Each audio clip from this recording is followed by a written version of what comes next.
It's Friday, and my name is Keisha, and you are entering into the Leveraging Leads. Um, thr- is it Friday? It's Tuesday. Sorry. I'm sorry. I am so sorry. It,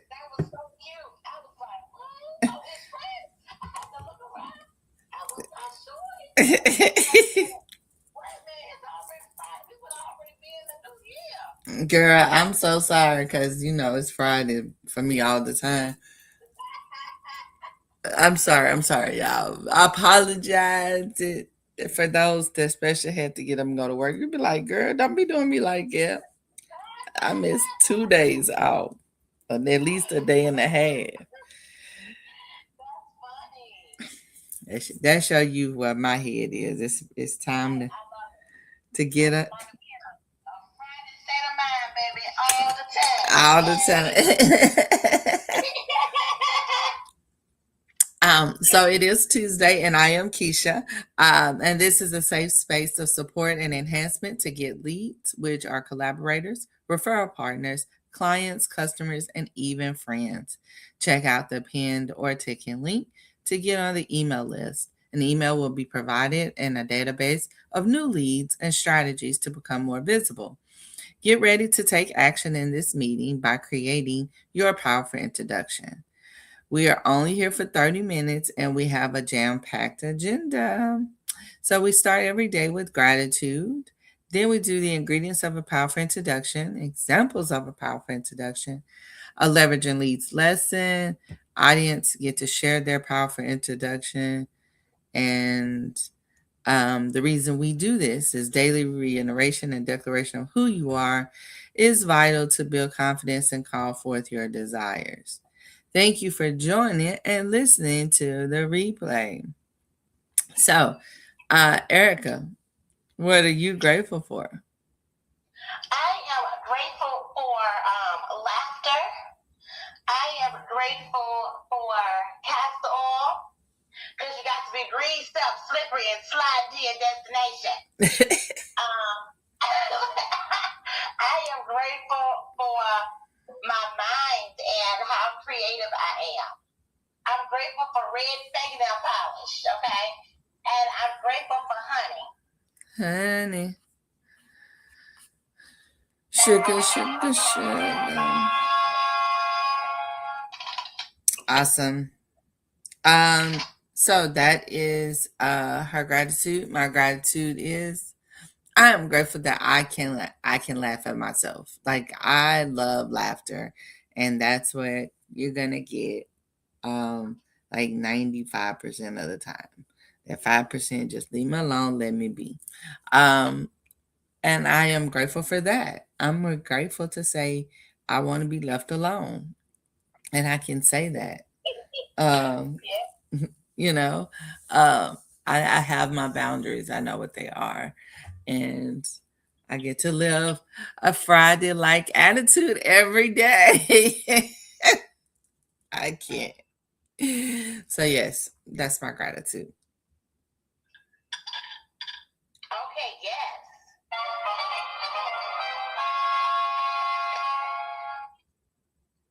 Awesome.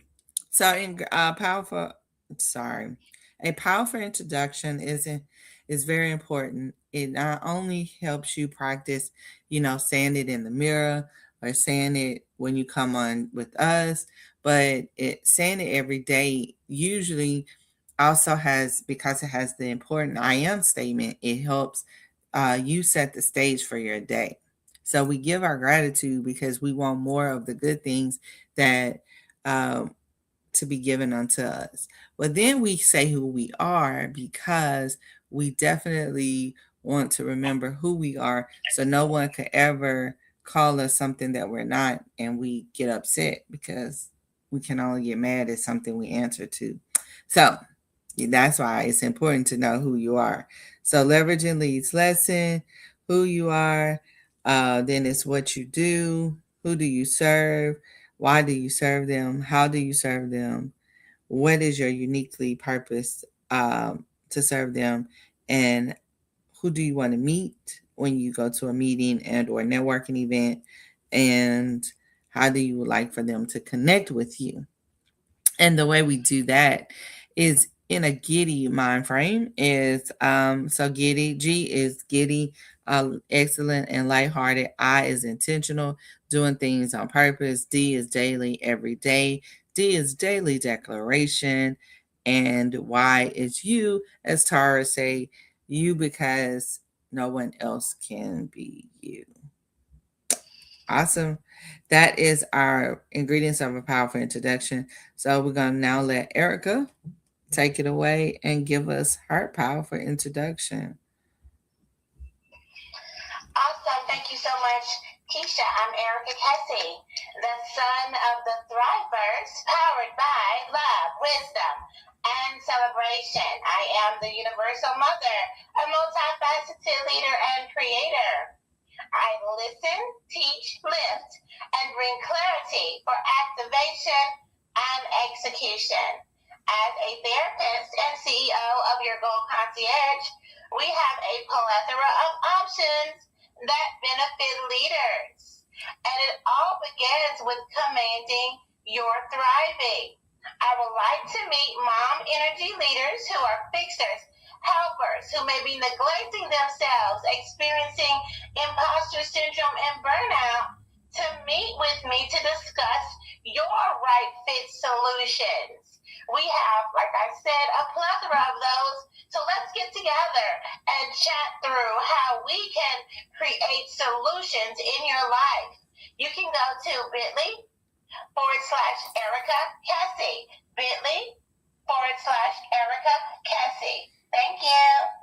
Awesome.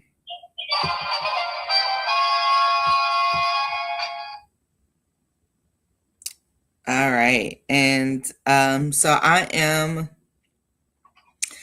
the Keisha Johnson. I am a loyal, grateful, silly connoisseur of life, laughter, and love. I do, as Erica, a multitude of things, but the thing that I really want to talk about is because it's probably on your New Year's resolutions list. Somebody's always talking about, I want to save more. So it's finances. Or they want to travel more. So we save more to travel more. But we're going to talk about finances because today is Tuesday, and I'm going to do financial tips today with Tuesday's Tips with Keisha. We're going to talk about easy way to save and budget to, as we go into the new year. And we're going to also use it on the time frame of the 12-week year. So why we're using this is because if we cut it down in short increments, we feel better because we have a better opportunity of getting that gratification, that short-term gratification as we're building for our long-term goals. So sometimes we tend to get discouraged. We don't want to be discouraged in our savings and our saving habits. So we want to continue to do that because it is a muscle. We need it to grow and we need it to do better. That's what I desire for my family. And I know there's others like me that's out there that have worked really, really hard to give the family what they need. And now they want to give them a little bit of what they want. So if that sounds like you, join me at noon live here on Clubhouse and Facebook and TikTok. And or you can email me or check out me do my contact page at www.theforeverkj.com. Sorry. Ooh, got tongue tied on that one. Yes, Keisha. Wow. Tuesday's Tips with Keisha. Yes, I'm getting really excited about that. And we're going to continue with what we've been talking about all year is, we're getting into, as Erica said, if this was Friday, we'll be into a new year. And a lot of people still have yet to start, have yet to push the button. So we're going to talk about pushing the button. Mine is going to be pushing the button on making decision. What, Erica, you call that as a CEO, we get decision making fatigue. That's what it is. Decision fatigue. So I was listening to something and they were talking about been a successful person, and that was one of the things that they had mentioned, is that successful people only have a couple of options that they have to decide between. They do not have 1,000 options. That's usually why you have CEOs, you have a team. So by the time it gets to you, you have set up a system to where this team is going to just have everything. They kind of know who you are, what you're looking for, and those type of things. So they're going to not put things in front of you that is not going to serve your vision or your mission. So by the time it gets to your COO, it's already been vetted, and now you just have to make a decision. What is it in your life? What part of your life do you have way too many things, and you just need somebody to sit with you and say yay, nay, yay, nay, yay, nay, yay, nay. If there is a part of your life and you have someone that you can trust, I say ask them for some help. Just ask them, say, look, this closet is a problem. I don't know how to get rid of stuff. And I tried the rule of turning the hangers the same way and throwing it away if I ain't worn in 2 years, but I still can't get rid of it. Will you sit and tell me if I should keep it? So I'm going to try it on, and their whole job is to say yay or nay. Like, I can't question it. I can't go into it. I just gotta, I'm taking them at their word because it's probably an outfit that I've never worn, never gonna wear, or whatever. But there's some things in our business. There are some businesses that we need somebody to sit with us and say, yeah, now let's let that business go, sister girl. Like, that's a no. That idea was great. You're now spending money and you're not seeing a return, and you've been in business for 10 years. Like, if you're not gonna take it serious, how do you expect someone else to take it serious? So yes, that's a yay nay, right? That's someone that loves you enough or has no vested interest in your business and just want to see you win, and is going to tell you the truth. And sometimes we just forget, or we desire not to hear the truth. We want the yes man that's going to tell us what we want to hear. Mm-hmm. So, Erica, we know that's not how you live life. So do you do like I know you have, your team does what's it called? I don't want to say weeding, but yeah, we weed out your emails or organize your emails. To what is a system before you had the team, or did you always have a team that did that for you, or did you know that that was something that you were being bogged down and knew that was a task you didn't need to do? How did you come to that point? And the reason I chose emails is because emails is like closets. We'll look at it and be like, we're gonna read it later, and never read that email. Mm-hmm. Yeah, okay. So before my team, I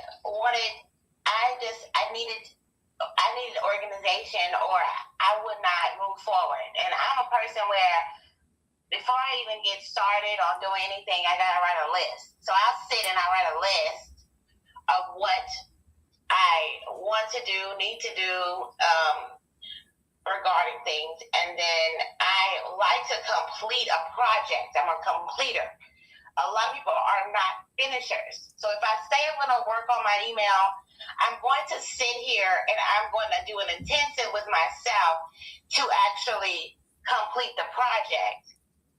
We have to sometimes focus in on getting something done completely, putting aside the time. When you put a certain effort towards something, you can get it done. You really can, instead of allowing yourself to check an email or get a notification or respond to your pet or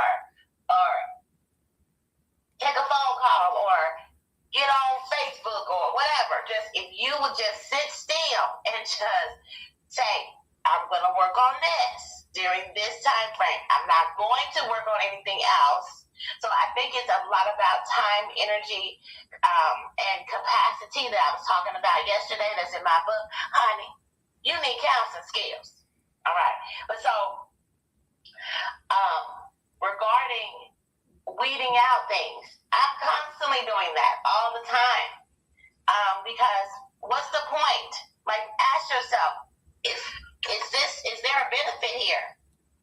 One thing, I have a proclivity of adding lots of things to my plate, so I do have a proclivity of cleaning the plate as well, because I know I have a proclivity of adding things. So I am always asking myself, is this benefiting me?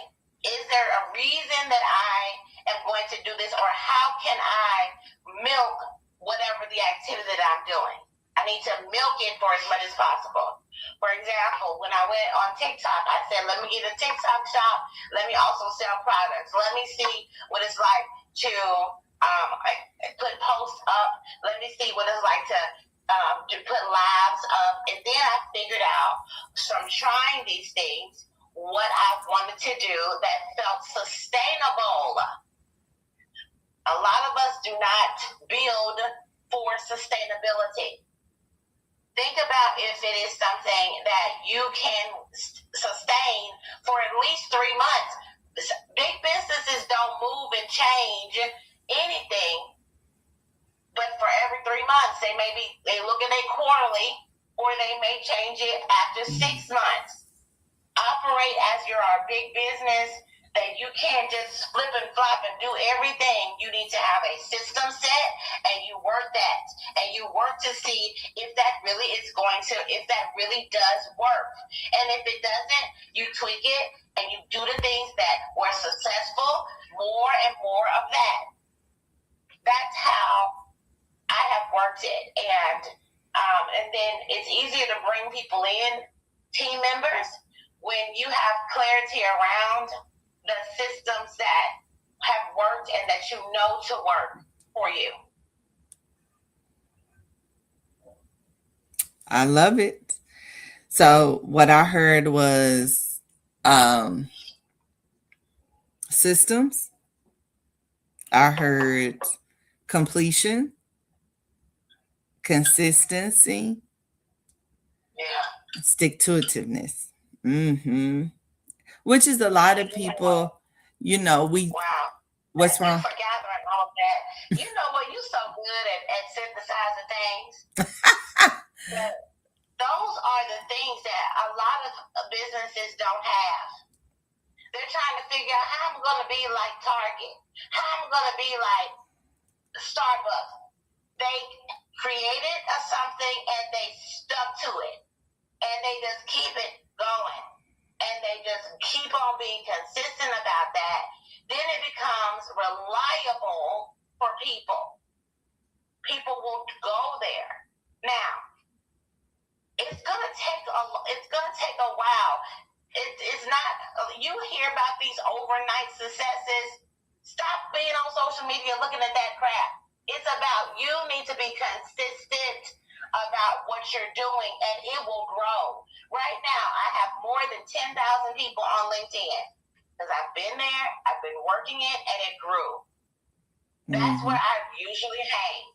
So since that's where I hang, that's what I have most of the people.